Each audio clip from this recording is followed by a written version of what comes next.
가정은 항구와 같아야 합니다.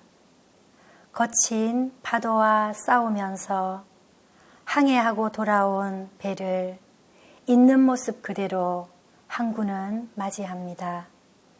이와 같이 삶의 현장에서 힘들고 지쳐있는 가족들이 가정으로 돌아올 때 우리는 항구와 같이 가족들을 맞이할 수 있어야 합니다. 그래서 많은 사람들은 지치고 힘이 들 때 집을 찾습니다. 긴장의 마음을 풀고 마음껏 약해질 수 있고 힘들다면 힘들다고 표현하며 마음껏 무너질 수 있는 자리, 있는 모습 그대로 쉴 수 있는 자리가 바로 가정입니다. 바울에게 있어서 하나님은 가장 안전한 항구와도 같았고 가장 따뜻한 가정과도 같았습니다. 성경을 통해 바울은 하나님 품에서 마음껏 약해지고 무너지는 모습을 볼 수 있습니다. 그렇게 약함으로 찾아온 바울을 하나님은 강하게 세우셨고 그렇게 무너지는 바울을 하나님은 견고히 하셨습니다. 이러한 것을 볼 때 약한 것이 문제가 아니라 하나님을 의지하지 않는 것이 문제입니다. 바울은 자신의 약함을 가지고 간절하게 기도함으로 하나님 앞에 나아갔습니다. 이와 같이 약함과 부족함과 결핍을 하나님과 만나는 통로로 만드는 사람이 믿음의 사람이요, 능력의 사람이요, 기적의 사람입니다. 하나님과 만나는 통로는 기도입니다. 바울은 자신에게 있는 육체의 가시를 가지고 하나님께 간절히 기도했습니다. 그 가시가 복음 사역을 방해하는 적대자가 될 수도 있고 육체의 고통을 주는 질병이 될 수도 있습니다. 이러한 문제 앞에 주저하지 않고 바울은 기도의 자리로 나아갔습니다.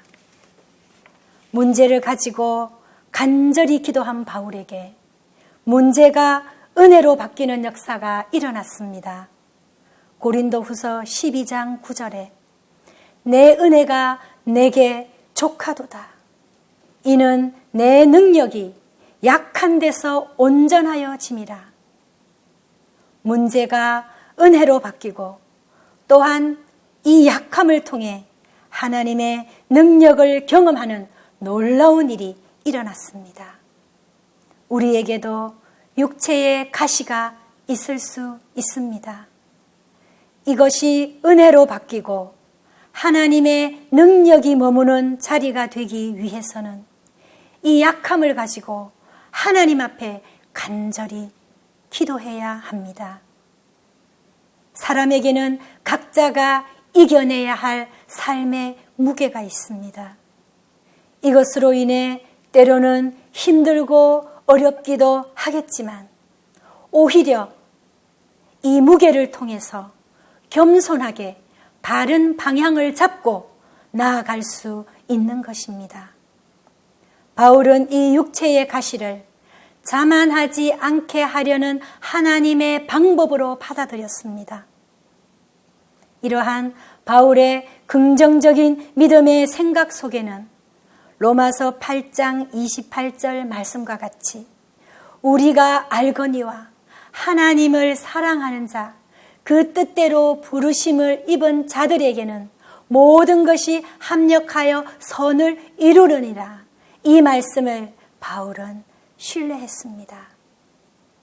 우리의 생활 속에서도 때로는 길이 막히고 고난과 핍박과 환난이 있다 할지라도 그때마다 말씀과 기도로 문제를 돌파하고 나아가야 합니다.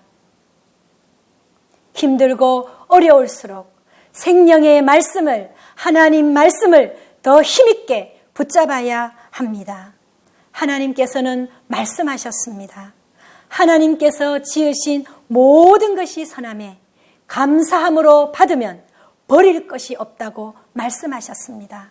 그리고 여호와께 감사하라. 그는 선하시며 그 인자하심이 영원함이로다. 이렇게 말씀하셨습니다. 우리에게 있는 삶의 무게와 약함을 통해 겸손함으로 바른 방향을 잡고 나아가시기 바랍니다. 하나님의 은혜는 낮은 곳에 임하기 때문입니다. 잠언 16장 18절에 교만은 패망의 선봉이요 거만한 마음은 넘어짐의 앞잡이라고 말씀합니다. 또한 우리는 약함과 절망 가운데 있는 형제 자매를 격려할 수 있어야 합니다. 영화 홀랜드 오퍼스에서 나오는 내용입니다. 스스로 재능이 없다고 생각하며 의욕을 잃고 절망에 빠진 클라리넷을 연주하는 학생이 나옵니다.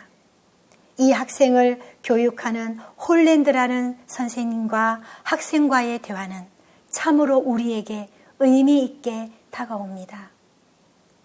어느 날 홀랜드 선생님이 학생에게 질문을 합니다. 거울을 보면 어느 곳이 가장 자신이 있냐고 질문을 합니다. 그러자 그 학생은 이렇게 말을 합니다. 저희 아버지가요, 제 머리카락은 노을 같대요. 그래서 저는 제 머리카락이 가장 자신이 있어요. 선생님은 그 학생에게 이렇게 말을 합니다. 그러면 노을을 생각하며 연주를 한번 해봐. 그리고 악보만으로는 훌륭한 연주를 할 수 없어. 감정이 있어야 감동을 줄 수 있는 거야. 그리고 마지막으로 선생님은 이야기합니다. 연주는 즐거워하는 거야. 그 학생은 멋진 노을을 생각하면서 연주를 하기 시작합니다. 그리고 벅차오르는 감정을 악보에 쏟으며 연주를 즐거워하며 연주를 하기 시작합니다. 그 학생의 연주는 어땠을까요? 교향 악단의 그 연주를 빛나게 하는 멋진 연주였습니다. 여러분의 노을은 무엇입니까? 즉, 여러분의 강점은 무엇입니까? 약점에 집중하지 마시고 강점에 집중하셔서 여러분의 인생을 멋지게 연주하시기 바랍니다. 히브리서 10장 24절에 서로를 돌아보아 사랑과 선행을 격려하며 라고 말씀합니다. 믿음의 사람들은 서로의 약함을 도우며 격려하며 고난 가운데서도 약할 그때에도 함께 하나님을 찬송하며 나아가야 합니다. 감옥 속에서 바울과 실라가 함께 기도하고 찬송하며 어려움을 이겨냈습니다.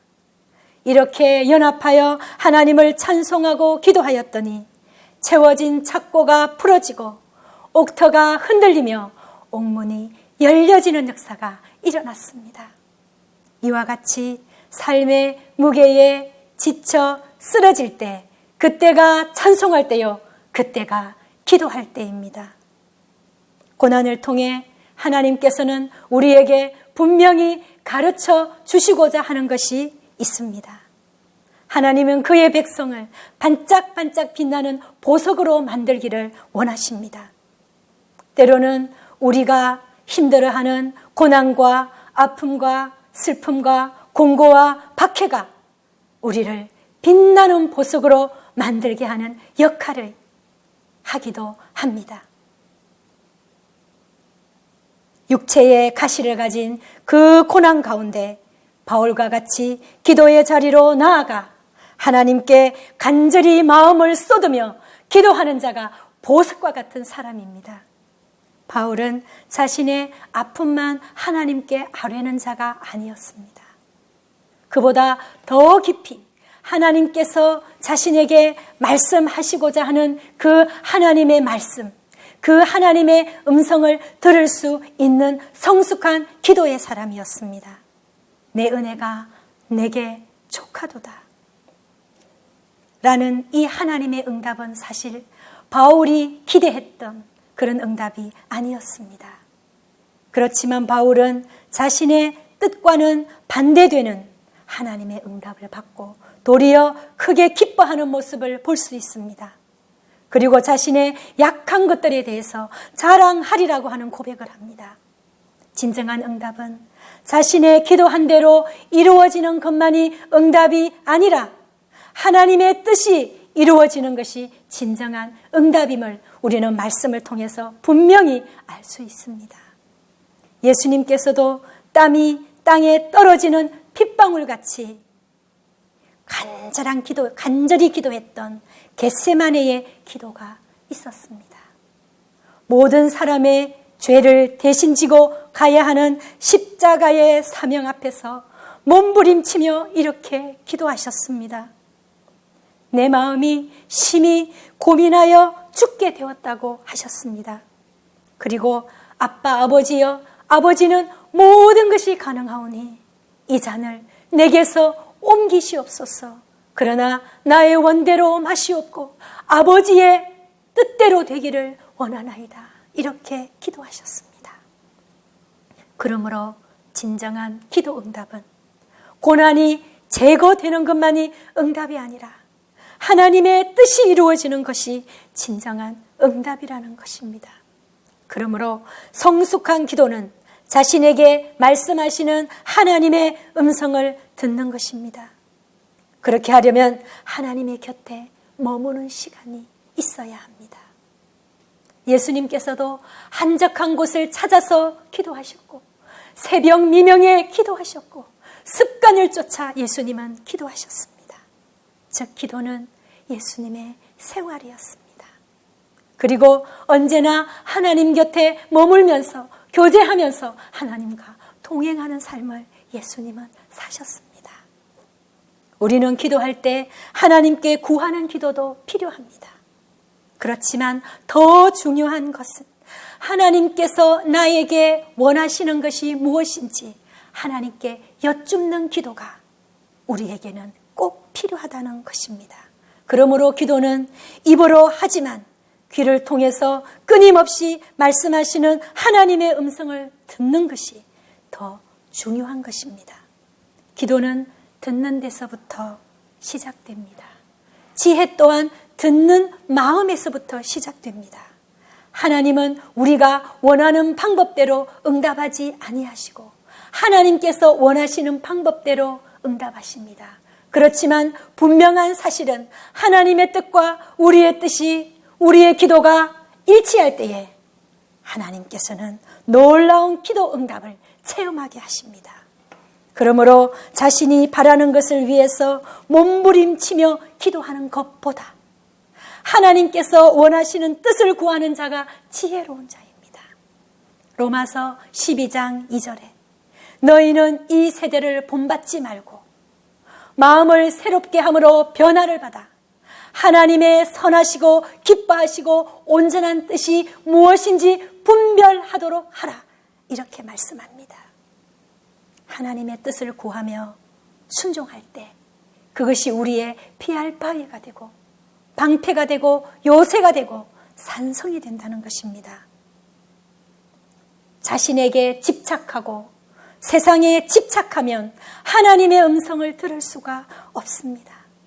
그래서 기도를 통해 철저한 자기 부인이 일어나야 하며 마음을 낮추며 가난한 마음으로 하나님 앞에 나아가야 합니다. 가난한 마음은 약한 마음이 아닙니다. 가난한 마음은 하나님께 집중하는 마음입니다. 또한 가난한 마음은 군중을 힘으로 삼지 않고, 즉 사람을 힘으로 삼지 않고 오직 하나님을 힘으로 삼는 마음이 가난한 마음입니다. 집중하면 자연에서 들려오는 바람 소리, 새 소리를 들을 수 있습니다. 이처럼 하나님께서는 우리의 소리를 귀 기울여 들으십니다. 또한 우리는 하나님의 음성에 귀를 기울여야 합니다. 사람들은 빈 마음의 공간을 채우기 위해서 옷장을 빽빽하게 채워놓습니다. 버리지도 않고 빽빽하게 채워놓습니다. 냉장고도 마찬가지입니다. 불필요한 음식을 버리지도 못하고 빽빽하게 빼곡히 채워놓습니다. 이것은 마치 없는 것에 대한 두려움에서 나오는 사람들의 행동이라고 해도 과언이 아닙니다.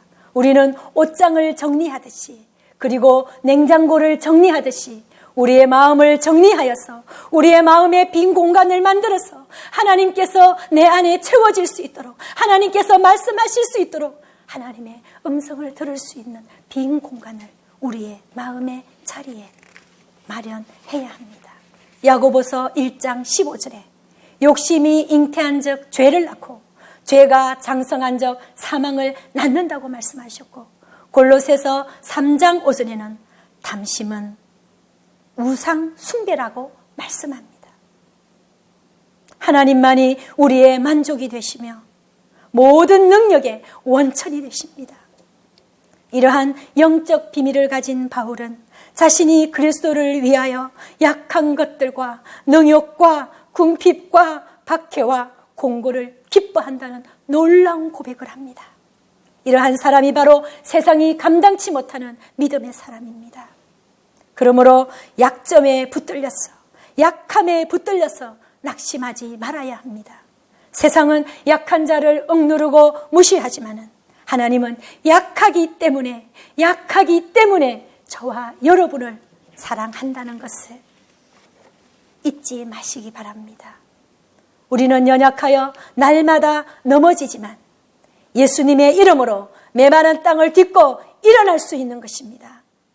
그 이유는 예수님께서 우리의 약함과 우리의 죄악을 대신 담당해 주셨기 때문입니다. 이사야 53장 6절에 우리는 다 양 같아서 그릇 행하여 각기 제 길로 갔거늘 여호와께서는 우리 모두의 죄악을 그에게 담당시키셨도다, 이렇게 말씀하셨습니다. 십자가에서 쏟으신 예수님의 보혈로 우리의 모든 약함과 죄악을 해결해 주셨습니다. 그 보혈의 은혜로 영원한 생명을 얻었습니다. 그러므로 바울은 당당히 내가 약한 그때의 강함이라. 예수 그리스도 안에서의 약함은 하나님의 능력이 머물고 하나님의 능력이 온전하여지는 영적 조건이 될 수 있는 것입니다. 세상의 눈으로 보면 예수님의 제자들은 참으로 내세울 것이 없는 약한 사람들이었습니다. 그러나 예수님은 그 약한 제자들을 통해서 복음을 전하기 원하셨고 교회를 세우기 원하셨습니다. 하나님은 지금도 저와 여러분을 통해서 하나님의 말씀이, 이 복음이 동서남북으로 전해지기를 원하십니다. 그리고 저와 여러분을 통해서 교회를 세우시기를 하나님은 원하십니다. 로마서 10장 10절에 사람이 마음으로 믿어 의에 이르고 입으로 시인하여 구원에 이르느니라, 이렇게 말씀합니다. 지금 이 시간 고백해 보십시오. 예수님, 제가 믿습니다. 이렇게 고백해 보시기 바랍니다. 이렇게 예수님을 마음으로 영접하고 믿는 자에게 하나님의 자녀가 되는 권세를 주십니다. 기쁠 때 하나님의 날개 아래 피하여 겸손을 유지하고, 슬플 때 하나님의 날개 아래 피하여 새 힘을 얻는 믿음의 삶이 되시기 바랍니다. 그리고 영혼을 살리는 이 복음을 열심히 전하는 여러분이 되시기를 바랍니다. 어느 날 복음을 전하려고 전도 팔찌를 주머니에 넣고 바깥으로 무작정 나갔습니다. 앞에 이어폰을 꽂고 어떤 청년이 다가오고 있었습니다. 제 마음으로 타협하기 시작합니다. 저 청년은 내가 복음을 전해도 이어폰을 꽂고 있기 때문에 듣지 못할 거야. 그 청년 통과. 조금 지나가다 보니까 너무나도 멋지게 세련되게 옷을 입은 아줌마가 다가오고 있습니다. 너무 까칠해 보여. 너무 도도해 보여. 복음을 전했다가는 핍박을 받을 것 같아 그 아줌마도 통과. 놀이터에 가서 아이에게 복음을 전하려고 했습니다. 그 아이 옆에 너무나도 무섭게 버티고 있는 엄마가 무서워서 그 아이도 통과. 이렇게 하면 안 되겠다 싶어서 휠체어에 타고 있는 할머니를 만났습니다. 할머니에게 복음을 전했습니다. 예비된 영혼이었습니다. 가난한 마음이었습니다. 복음을 전하자 스폰지가 물을 흡수하듯이 복음을 받아들이고 영접기도까지 하게 되었습니다. 많은 사람들에게 복음을 전하지는 못했지만 이 연약한 나를 통해서 천사도 흠모하는 이 하나님의 말씀을 전하는 자로 세우신 그 하나님 앞에 감격하며 감사하는 그런 자리가 되었습니다. 복음에 대해서는 약한 자가 되어서는 안 됩니다. 하나님의 나라는 말에 있지 아니하고 능력에 있기 때문입니다. 내가 복음을 부끄러워하지 아니하노니 이 복음은 모든 믿는 자에게 구원을 주시는 하나님의 능력이 됨이라. 그리고 다니엘서 12장 3절에 보면 많은 사람을 옳은 대로 돌아오게 한 자는 별과 같이 영원토록 빛나리라. 이렇게 하나님은 말씀하셨습니다. 가정은 항구와 같아야 합니다. 삶에서 지치고 힘들어 쓰러져 있는 그 우리 가족들을 항구와 같이 맞이할 수 있는 아름다운 가정이 되어야 합니다. 우리의 가족을 가장 위로할 수 있는 방법은 무엇이겠습니까? 복음입니다. 말씀입니다. 자녀를 통과시키지 마시고 자녀에게 복음을 전하는 삶이 되기를 원합니다. 하나님은 우리의 가장 안전한 영적 항구와도 같습니다. 우리의 마음속까지 아시고 여러분이 흘리는 그 눈물의 이유까지도 하나님은 알고 계십니다. 바울처럼 하나님 앞에 약함을 가지고 마음을 쏟으며 기도하며 나아가시기 바랍니다. 육체의 가시가 오히려 하나님과 만나는 기도의 통로가 되었던 바울처럼 우리의 약함이 기도로 변할 때 그것이 은혜로 바뀌는 역사, 하나님의 능력이 나타나는 역사로 바뀐다는 것입니다. 약함을 기도와 믿음으로 극복하시기 바랍니다. 십자가에서 흘리신 그 보혈로 우리를 구원하신 예수 그리스도를 전하는 삶이 되시기를 바랍니다.